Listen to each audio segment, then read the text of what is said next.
tulis di sini di kolom 4 ini, kolom 1, 2, 3, 4, di kolom 4 untuk aspek rumusan CP mata kuliah sudah memenuhi 3 unsur sebagaimana kriteria yang disampaikan dalam KKNI maupun Permendikbud pasal 5 sampai 7. Sehingga di sini CP mata kuliah tidak perlu direkonstruksi. Nah, karena besok tampilannya presentasinya kan ya Bu, online dan bisa tidak di print, jadi boleh diberi warna. Kalau tidak perlu direkonstruksi, warnanya biru misalnya. Ya, seperti itu. Atau tidak direkonstruksi begitu ya, atau tidak direkonstruksi supaya lebih efisien. Nah, saya kira Bapak Ibu ada gambaran ya. Nah, terus berlanjut karena ini RPS. RPS itu kan kita lalu melihat kolom-kolomnya itu karena Permen dan KKNI itu harus dituangkan di dalam kolom-kolom itu. Maka kita akan melihat, akan mengevaluasi kolom-kolom itu. Lalu kolom pertama, pertemuan ke dalam RPS, aspek kolom pertama, yaitu pertemuan ke. Kriteria kalau kolom pertama itu adalah menginformasikan pertemuan keberapa dan disesuaikan dengan urutan dalam peta ACP. Ingat Bapak Ibu bahwa di peta ACP itu harus ditulisi unit minggu berapa, minggu keberapa. Nanti dicocokkan dengan RPS ini. Nah, kalau tidak sesuai, wah ini rekonstruksinya masih masih rancu begitu. Nah, jika memang itu sudah sesuai, nah misalnya evaluasi refleksinya, isi kolom 1 RPS sudah sesuai, tidak direkonstruksi. Lalu putuskan di kolom 5, yaitu kolom 1 sudah sesuai, tidak direkonstruksi. Karena sudah cocok dengan ACP-nya. Lalu rumusan CPMK ada di kolom 2. Nah, mungkin penomoran ini kurang bagus ya, Bapak Ibu nanti disesuaikan saja. Rumusan sub CPMK itu di kolom 2 atau kompetensi akhir yang diharapkan, kolom 2. Kriterianya sesuai peta ACP, jadi kolom 2 itu harus diisi yang sesuai dengan peta ACP, rumusannya harus SMART, ya.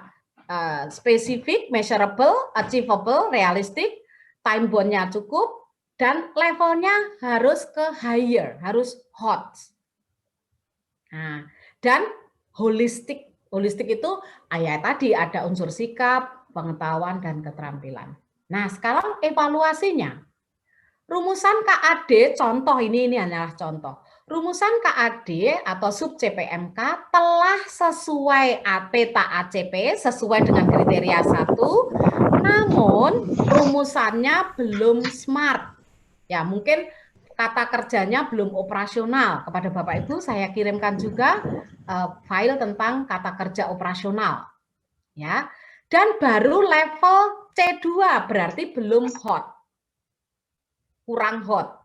Tetapi sudah holistik, misalnya seperti itu. Sudah mengandung 3 aspek itu. Sehingga perlu direkonstruksi. Mengapa Bapak Ibu kok perlu direkonstruksi? Padahal sudah ada yang sesuai.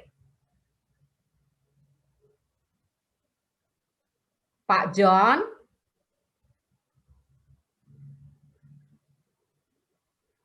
Halo? Gimana? Mengapa perlu direkonstruksi? Padahal sudah ada yang sesuai. Izin Ibu, karena KAD-nya belum kecapai mungkin Ibu ya. Betul sekali. Karena meskipun sudah ada yang sesuai, ada yang belum sesuai kriteria gitu. Sehingga tetap harus direkonstruksi. Lah, membunyikannya,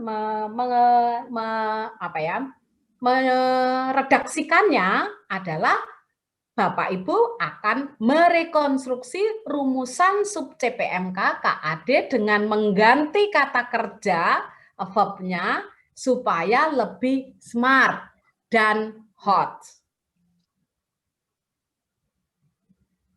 Karena kan problemnya ini kan rumusan CPMK-nya sudah sesuai ACP dan sudah holistik, tapi belum smart dan belum hot, kan begitu? Iya. Bapak Ibu bisa ditangkap penjelasan Bu Kris? Bisa, Ibu. Oke, terima kasih. Bisa, Bu. Terima kasih. Nah, berikutnya kolom bahan kajian. Nah, Bapak Ibu harap atau mohon membaca, disempatkanlah begitu, membaca Permendikbud itu khususnya berhubungan dengan standar isi. Kalau tadi itu standar kompetensi lulusan, kalau sekarang standar isi pasal 8 sampai 9. Ya, standar isi di sini. Oke. Yaitu bahan kajian ini yang baik itu harus relevan dengan CP ya, karena materi itu diajarkan untuk mencapai tujuan, untuk mencapai capaian pembelajaran, maka harus relevan. Nah, jadi itu kriterianya. Selain relevan ada 2 kriteria, yaitu cukup kedalaman dan keluasannya. Jadi kalau meminta mahasiswa bisa hot, bisa menerapkan misalnya ya, tapi materinya hanya mengenalkan supaya bisa menyebutkan saja, berarti materi atau bahan kajian atau pokok bahasan itu belum match, belum relevan, belum efektif mencapai capaian pembelajaran. Jadi kalau level 3, materinya juga sampai penerapan. Bagaimana penerapan? Seperti saat ini, tujuan dari kegiatan ini adalah peserta dapat merekonstruksi. Makanya Bu Kris menjelaskannya juga sampai agar nanti bisa merekonstruksi. Bahkan disertai contoh, begitu. Disertai diskusi, disertai tanya jawab kalau belum jelas, begitu. Nah, sekarang evaluasinya.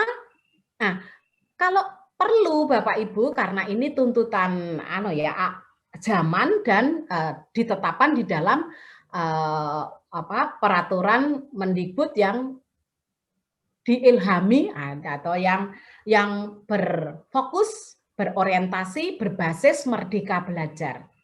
Jadi bahan kajian itu juga perlu dilengkapi dengan tugas-tugas pendukung pendalaman kajian. Ya. Karena itu bentuk-bentuk pengajarannya nanti pembelajarannya juga begitu. Nah, karena ada 3 kriteria, maka Bapak Ibu lalu melakukan refleksi untuk mengevaluasi. Bahan kajian sudah relevan dan cukup kedalaman dan keluasannya menurut Bapak Ibu ini. Namun, kalau ada kata namun itu pasti perlu direkonstruksi gitu ya. Namun belum dilengkapi dengan tugas-tugas pendalaman kajian.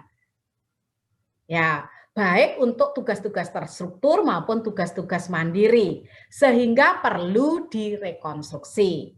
Direkonstruksinya nanti menambahkan apa Bapak Ibu? Ya, menambahkan apa yang lemah tadi, apa yang kurang tadi.